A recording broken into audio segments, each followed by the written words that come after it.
Hi friends, welcome to VV tech. நம்ம charge போடும்போது நம்மளுடைய ஆப்பிள் ஏர்போர்ட்ஸ் ப்ரோல வந்து ஒரு சவுண்ட் வந்து நம்ம வந்து கேட்கும். ஸோ அந்த சவுண்ட் வந்து இந்த ஸ்பீக்கர்ஸ் மூலமாக தான் நமக்கு கேட்குது. ஸோ உங்களுக்கு உங்களுடைய ஏர்போர்ட்ஸ் ப்ரோவை வந்து சார்ஜ் போடும்போது வர அந்த சவுண்டை வந்து டர்ன் ஆஃப் பண்ணிக்கணுமா? ஸோ இந்த வீடியோவில் நம்ம ஸ்டெப் பை ஸ்டெப்பாக எப்படி இந்த ஆப்பிள் ஏர்போர்ட்ஸ் ப்ரோ 2ல வர சவுண்டை வந்து எப்படி டர்ன் ஆஃப் பண்ணலான்றதை பார்ப்போம்.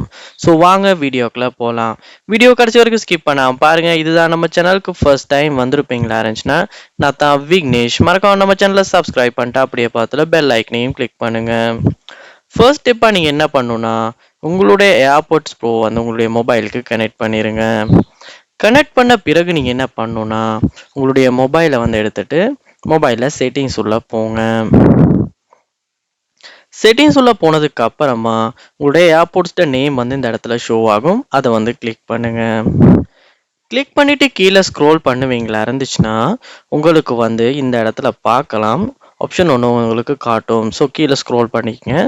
ஸ்க்ரோல் பண்ணோன்னு பார்க்குங்க, எனேபிளிங் சார்ஜிங் கேஸ் சவுண்ட்ஸ் அப்படின்ற ஒரு ஆப்ஷன் ஒன்று காட்டும். ஸோ அந்த ஆப்ஷன் வந்து எனேபிளில் தான் இருக்கும். டிஃபால்ட்டாகவே நீங்கள் டர்ன் ஆஃப் பண்ணுங்கள். ஸோ இப்போ வந்து உங்களுடைய ஏர்போர்ட்ஸ் ப்ரோ வந்து டர்ன் ஆன் பண்ணும் போதும் இல்லாட்டி சார்ஜுக்கு போடும் போதும் வர அந்த சவுண்ட் வந்து இப்போ டர்ன் ஆஃப் ஆகிரும். ஸோ இப்படித்தான் வந்து நம்ம ஏர்போர்ட்ஸ் ப்ரோவில் வர அந்த சவுண்டை நம்ம டர்ன் ஆஃப் பண்ணுறது.